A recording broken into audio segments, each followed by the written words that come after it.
High guys, welcome back to the channel. ಮೊದಲನೇದಾಗಿ ನಮ್ಮ Logan Paul ಅವರ ಬಗ್ಗೆ ಮಾತಾಡೋದಾದ್ರೆ ನಿಮಗೆ ಗೊತ್ತಿರಬಹುದು ಡಬ್ಲ್ಯೂ ಕಂಪನಿಗೆ ಲೋಗನ್ ಪಾಲ್ ಅವರಿಂದ ಎಷ್ಟು ಪ್ರಾಫಿಟ್ ಇದೆ ಅಂತ. ಲಿಟ್ರಲಿ ಆಡಿಯನ್ಸ್ ನ ಗ್ರೋ ಮಾಡ್ಕೊಳ್ಳೋದ್ರಲ್ಲಿ ಲೋಗನ್ ಪಾಲ್ ಅವರು ಡಬ್ಲ್ಯೂ ಕಂಪನಿಗೆ ಸಿಕ್ಕಾಪಟ್ಟೆ ಹೆಲ್ಪ್ ಮಾಡ್ತಾ ಇದ್ದಾರೆ. ಯಾಕಪ್ಪ ಅಂದ್ರೆ ಲೋಗನ್ ಪಾಲ್ ಅವರು ಸೋಷಿಯಲ್ ಮೀಡಿಯಾ ಸ್ಟಾರು. ಸೊ ಅವರು ಸೋಷಿಯಲ್ ಮೀಡಿಯಾದಲ್ಲಿ ಡಬ್ಲ್ಯೂ ಬಗ್ಗೆ ಕಮೆಂಟ್ ಮಾಡೋದ್ರಿಂದ ಆಡಿಯನ್ಸ್ಗಳು ಸೋಷಿಯಲ್ ಮೀಡಿಯಾ ಇಂದನೂ ಕೂಡ ಡಬ್ಲ್ಯೂಗೆ ಬರ್ತಾರೆ ಅಂಡ್ ಅದರಿಂದ ಡಬ್ಲ್ಯೂ ಆಡಿಯನ್ಸ್ಗಳು ಕೂಡ ಜಾಸ್ತಿ ಆಗ್ತಾರೆ. ಅಂಡ್ ಇದು ಒಂದು ಮೇನ್ ರೀಸನ್ ಯಾಕೆ ಡಬ್ಲ್ಯೂ ಅವರು ಲೋಗನ್ ಪಾಲ್ ಅವ್ರನ್ನ ರೆಗ್ಯುಲರ್ ಆಗಿ ತನ್ನ ಕಾಂಟ್ರಾಕ್ಟ್ ನೇ ಕೊಟ್ಟು ತನ್ನ ಕಂಪನಿಗೆ ಕೂರಿಸ್ಕೊಂಡಿದೆ ಅಂತ. ರೀಸೆಂಟ್ ಆಗಿ ಲೋಗನ್ ಪಾಲ್ ಅವರು ಯಾರೋ ಗೊತ್ತಿಲ್ಲ, ಒಟ್ಟಿನಲ್ಲಿ ಒಂದು ಇವೆಂಟ್ ನ ಆರ್ಗನೈಸ್ ಮಾಡಿರ್ತಾರೆ. ಒಂದು ಫುಟ್ಬಾಲ್ ಗೇಮ್ ನ ಆಡಬೇಕಾದ್ರೆ ಲೋಗನ್ ಪಾಲ್ ಅವರು ಆ ಒಂದು ಗೇಮ್ ಅಲ್ಲೇನೆ ಒಬ್ಬ ವ್ಯಕ್ತಿಗೆ ಸೂಪ್ಲೆಕ್ಸ್ ನ ಕನೆಕ್ಟ್ ಮಾಡ್ತಾರೆ ಅಂಡ್ ಇವನ್ ಪಿನ್ ಕೂಡ ಮಾಡ್ತಾ ಇದ್ದಾರೆ, ನೀವು ಇಲ್ಲಿ ನೋಡ್ತಾ ಇರಬಹುದು. ಅಂಡ್ ಅಲ್ಲಿ ನೋಡ್ತಿರ್ತಕ್ಕಂತಹ ಎಲ್ಲ ಆಡಿಯನ್ಸ್ ಗಳು ಕೂಡ ಡಬ್ಲ್ಯೂ ಬಗ್ಗೆ ಗೊತ್ತಿಲ್ಲದೆ ಇದ್ರು ಕೂಡ ಇವನ್ ಏನಕ್ಕೆ ಈ ತರ ಮಾಡ್ದ ಅಂತ ತಿಳ್ಕೊಳ್ಳೋದಕ್ಕಾದ್ರೂ ಡಬ್ಲ್ಯೂ ನ ನೋಡೋದಕ್ಕೆ ಬರ್ತಾರೆ. ಇದೇ ನಮ್ಮ W master plan. Logan Paul ಅವ್ರನ್ನ ಡಬ್ಲ್ಯೂ ಅವರು ಈ ಒಂದು ಕಾರಣಕ್ಕೋಸ್ಕರನೇ ಸೈನ್ ಮಾಡ್ಕೊಂಡಿರೋದು. ನೆಕ್ಸ್ಟ್ ಅಪ್ಡೇಟ್ ಕಡೆ ಬರೋದಾದ್ರೆ ಇದಿರ್ತಕ್ಕಂಥದ್ದು ನಮ್ಮ ಗೋಲ್ಡ್ಬರ್ಗ್ ಅವರ ಬಗ್ಗೆ. ನಿಮಗೆ ಗೊತ್ತಿರಬಹುದು ಗೋಲ್ಡ್ಬರ್ಗ್ ಅವರು ಕಳೆದ ವರ್ಷನೇ ಅಫಿಷಿಯಲ್ ಆಗಿ ಅನೌನ್ಸ್ ಮಾಡಿದ್ರು. ಟ್ರಿಪಲ್ ಎಚ್ ಅವರು ನನಗೆ ಪ್ರಾಮಿಸ್ ಮಾಡಿದ್ದಾರೆ ಅಂಡ್ ನಾನು 2025ರಲ್ಲಿ ನನ್ನ ರಿಟೈರ್ಮೆಂಟ್ ಮ್ಯಾಚ್ ಅಲ್ಲಿ ಕಂಪೀಟ್ ಮಾಡೋದಕ್ಕೆ ಬರ್ತಿದ್ದೀನಿ ಅಂತ. ಬಟ್ ಇನ್ನೂ ಕೂಡ ನಮ್ಮ ಗೋಲ್ಡ್ಬರ್ಗ್ ಅವರು ನಮಗೆ ಡಬ್ಲ್ಯೂ ಅಲ್ಲಿ ನೋಡೋದಕ್ಕೆ ಸಿಕ್ಕಿಲ್ಲ.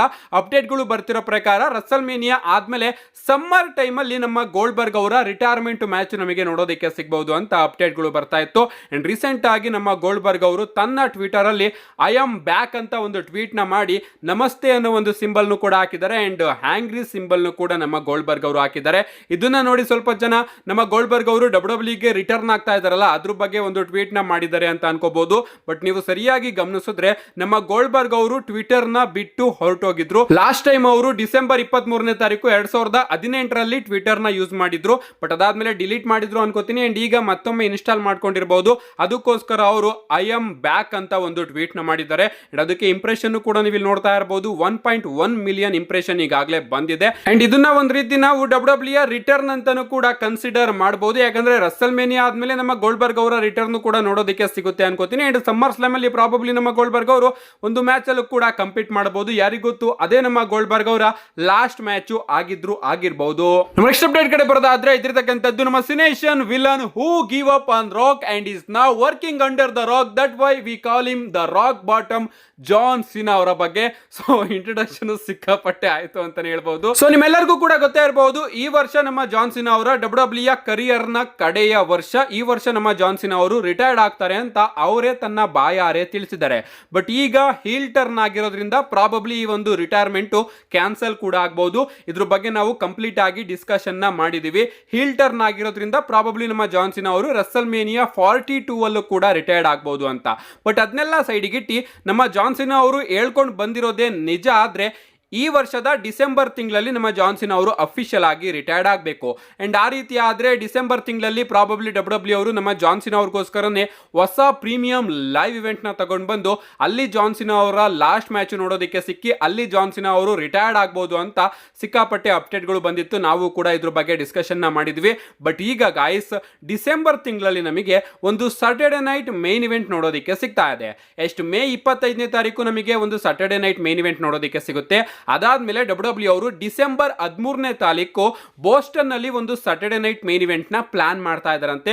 ಪ್ರಾಬಬ್ಲಿ ಇಲ್ಲಿ ನಮ್ಮ ಜಾನ್ ಸಿನಾ ಅವರ ರಿಟರ್ನ್ ನೋಡೋದಕ್ಕೆ ಸಿಗಬಹುದು ಅಂಡ್ ಇಲ್ಲಿ ನಮ್ಮ ಜಾನ್ ಸಿನಾ ಅವರು ತನ್ನ ರಿಟೈರ್ಮೆಂಟ್ ನ ಅನೌನ್ಸ್ ಮಾಡಿ ಲಾಸ್ಟ್ ಮ್ಯಾಚ್ ಅಲ್ಲಿ ಕಂಪೀಟ್ ಕೂಡ ಮಾಡಬಹುದು. ಯಾಕಂದ್ರೆ ಬೋಸ್ಟನ್ ನಮ್ಮ ಜಾನ್ ಸಿನಾ ಅವರ ಹೋಮ್ ಗ್ರೌಂಡ್ ಅಂಡ್ ಡಿಸೆಂಬರ್ 13ನೇ ತಾರೀಕು ಸಾಟರ್ಡೆ ನೈಟ್ ಮೇನ್ ಇವೆಂಟ್ ಆಗ್ತಿರೋದ್ರಿಂದ ಡಿಸೆಂಬರ್ ತಿಂಗಳಲ್ಲೇ ನಮ್ಮ ಜಾನ್ ಸಿನಾ ಅವರು ರಿಟೈರ್ಡ್ ಆಗ್ತೀನಿ ಅಂತ ಹೇಳಿದ್ರು. ಒಂದು ಇಲ್ಲಿ ನಮಗೆ ಜಾನ್ ಸಿನಾ ಅವರ ರಿಟೈರ್ಮೆಂಟ್ ನೋಡೋದಕ್ಕೆ ಸಿಗುತ್ತೆ ಅಥವಾ ಇಲ್ಲಿ ನಮ್ಮ ಜಾನ್ ಸಿನಾ ಅವರು ಬಂದು ತನ್ನ ಹೀಲ್ ಸ್ಟ್ಯಾಟಿಸ್ಟಿಕ್ ನ ಯೂಸ್ ಮಾಡಿ ನಾನು ಈ ತಿಂಗಳು ರಿಟೈರ್ಡ್ ಆಗ್ತಾ ಇಲ್ಲ, ಬದಲಿಗೆ ನಾನು ಚಾಂಪಿಯನ್ ಆಗಿದ್ದೀನಿ, ಸೊ ಈ ಒಂದು ಚಾಂಪಿಯನ್ಶಿಪ್ ನನ್ನ ಕೈಯಲ್ಲಿ ಇರೋ ತನಕ ನಾನು ರಿಟೈರ್ಡ್ ಆಗೋದಿಲ್ಲ ಅಂತ ನಮ್ಮ ಜಾನ್ ಸಿನಾ ಅವರು ಅಲ್ಲಿ ಬಂದು ಅಫಿಷಿಯಲ್ ಆಗಿ ಅನೌನ್ಸ್ ಕೂಡ ಮಾಡಬಹುದು. ಐ ಥಿಂಕ್ ಗೈಸ್ ನಮ್ಮ ಜಾನ್ ಸಿನಾ ಅವರು ಹೀಲ್ ಆಗಂತೂ ರಿಟೈರ್ಡ್ ಆಗೋದಿಲ್ಲ ಅನ್ಕೋತೀನಿ. ಲಾಸ್ಟ್ ಟೈಮ್ ಅಲ್ಲಿ ಅವರ ಒಂದು ಫೇಸ್ ಟರ್ನ್ ನಮಗೆ ನೋಡೋದಕ್ಕೆ ಸಿಗಬಹುದು ಅಂಡ್ ಫೇಸ್ ಟರ್ನ್ ಅಲ್ಲೇ ನಮ್ಮ ಜಾನ್ ಸಿನಾ ಅವರು ರಿಟೈರ್ಡ್ ಆಗಬಹುದು. ನಿಮ್ಗೆ ಅನ್ಸುತ್ತೆ ಡಿಸೆಂಬರ್ 13ನೇ ತಾರೀಕಿನ ಈ ಒಂದು ಸಾಟರ್ಡೆ ನೈಟ್ ಮೇನ್ ಇವೆಂಟ್ ಅನ್ನೋ ಒಂದು ಶೋ ಅಲ್ಲಿ ಜಾನ್ ಸಿನಾ ಅವರು ರಿಟೈರ್ಡ್ ಆಗ್ತಾರೋ ಇಲ್ವೋ ನಿಮ್ಮ ಅನಿಸಿಕೆನ ಕಮೆಂಟ್ ಮಾಡಿ. ನೆಕ್ಸ್ಟ್ ಅಂಡ್ ಫೈನಲ್ ಅಪ್ಡೇಟ್ ಕಡೆ ಬರೋದಾದ್ರೆ ಇದಿರ್ತಕ್ಕಂಥದ್ದು ಟ್ರೈಬಲ್ ಚೀಫ್ ರೋಮನ್ ರೈನ್ಸ್ ಅವರ ಬಗ್ಗೆ. ಲಿಟರಲಿ ನಮ್ಮ ರೋಮನ್ ರೈನ್ಸ್ ಅವರು ನಮ್ಮೆಲ್ಲರಿಗೂ ಕೂಡ ಸಿಕ್ಕಾಪಟ್ಟೆ ಬೇಜಾರ್ ಮಾಡ್ತಾ ಇದ್ದಾರೆ. ಯಾಕಂದ್ರೆ ಗಾಯ್ಸ್ ಇಷ್ಟೊಂದು ಇರ್ರೆಲಿವೆಂಟ್ ಆಗ್ಬಿಟ್ಟಿದ್ದಾರೆ, ಇಷ್ಟೊಂದು ಲೀವ್ ಗಳನ್ನ ತಗೋತಾ ಇದ್ದಾರೆ. ನನಗಂತೂ ರೋಮನ್ ರೈನ್ಸ್ ಅವರ ಮೇಲೆ ಸಿಕ್ಕಾ ಸಿಕ್ಕಾಪಟ್ಟೆ ಕೋಪ ಬರ್ತಾ ಇದೆ.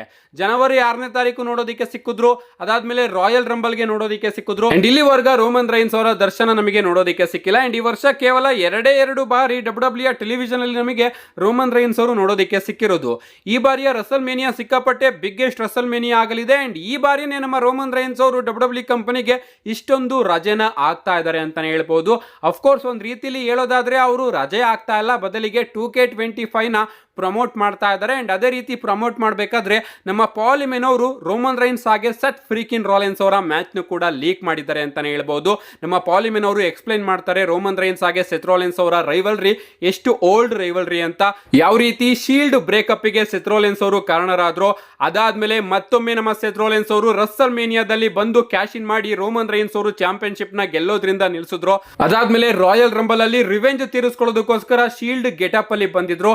ಅದಾದ್ಮೇಲೆ ರಸಲ್ ಮೇನಿಯಾದಲ್ಲೂ ಕೂಡ ಬಂದು ರೋಮನ್ ರೈನ್ಸ್ ಅವ್ರನ್ನ ಸೋಲ್ಸೋದಕ್ಕೋಸ್ಕರ ಕೋಡಿ ರೋಡ್ಸ್ ಅವರಿಗೆ ಹೆಲ್ಪ್ ಮಾಡಿದ್ರು. ಇದೆಲ್ಲದನ್ನು ಕೂಡ ರೋಮನ್ ರೈನ್ಸ್ ಅವರು ತನ್ನ ತಲೆಯಲ್ಲಿ ಇಟ್ಕೊಂಡಿದ್ದಾರೆ. ಅಂಡ್ ಸೆತ್ ರಾಲಿನ್ಸ್ ಅವರ ಕರಿಯರ್ ನ ಎಂಡ್ ಮಾಡೋದಕ್ಕೆ ರೋಮನ್ ರೈನ್ಸ್ ಅವರು ಕಾಯ್ತಾ ಇದ್ದಾರೆ. ಅಂಡ್ ಅದನ್ನ ನೀವು ಕೂಡ ಎಂಜಾಯ್ ಮಾಡಬಹುದು. ಯಾಕಂದ್ರೆ ಡಬ್ಲ್ಯೂ 2K25 ನ ಸೋಕೇಶ್ ಅಲ್ಲಿ ರಾಯಲ್ ರಂಬಲ್ ಅಲ್ಲಿ ಆದಂತಹ ಸೆತ್ ರಾಲಿನ್ಸ್ ಹಾಗೆ ರೋಮನ್ ರೈನ್ಸ್ ಅವರ ಮ್ಯಾಚ್ ನ ನೀವು ರೀಕ್ರಿಯೇಟ್ ಮಾಡಬಹುದು ಅಂತ ನಮ್ಮ ಪಾಲ್ ಹೀಮನ್ ಅವರು ಆ ಒಂದು ಮ್ಯಾಚ್ ಬಗ್ಗೆ ಅನೌನ್ಸ್ ಮಾಡ್ತಾರೆ ಅಂತಾನೆ ಹೇಳ್ಬಹುದು. ಅಂಡ್ ಇನ್ನ ಒಂದು ಅಪ್ಡೇಟ್ ಏನಪ್ಪಾ ಅಂದ್ರೆ ನಿಮ್ಗೆ ಗೊತ್ತಿರಬಹುದು, ನೆಕ್ಸ್ಟ್ ವೀಕಿನ ಮಂಡೇ ನೈಟ್ ರಾ ಅಂದ್ರೆ ನಾಡಿದ್ದು ನೋಡೋದಕ್ಕೆ ಸಿಗುತ್ತಲ್ಲ, ಆ ಒಂದು ಮಂಡೇ ನೈಟ್ ರಲ್ಲಿ ನಮಗೆ 99.999% ರೋಮನ್ ರೈನ್ಸ್ ಅವರ ರಿಟರ್ನ್ ನೋಡೋದಕ್ಕೆ ಸಿಗುತ್ತೆ. ಅಲ್ಲಿಂದ ರೋಮನ್ ರೈನ್ಸ್ ಅವರು ರೆಗ್ಯುಲರ್ ಆಗಿ ನಮಗೆ ಸ್ಮ್ಯಾಕ್ ಡೌನ್ ಶೋ ಅಲ್ಲಿ ನೋಡೋದಕ್ಕೆ ಸಿಗ್ತಾರೆ. ಯಾಕಂದ್ರೆ ಎಲ್ಲಾ ಸ್ಮ್ಯಾಕ್ ಡೌನ್ ಶೋಗಳಿಗೂ ಕೂಡ ಡಬ್ಲ್ಯೂ ಅವರು ಅಫಿಷಿಯಲ್ ಆಗಿ ರೋಮನ್ ರೈನ್ಸ್ ಅವ್ರನ್ನ ಅನೌನ್ಸ್ ಮಾಡಿದ್ದಾರೆ. ಸೊ ಇನ್ನೇನು ಒಂದು ತಿಂಗಳು ಕರೆಕ್ಟ್ ಆಗಿ ಇದೆ ರಸಲ್ ಮೇನಿಯಾಗೆ.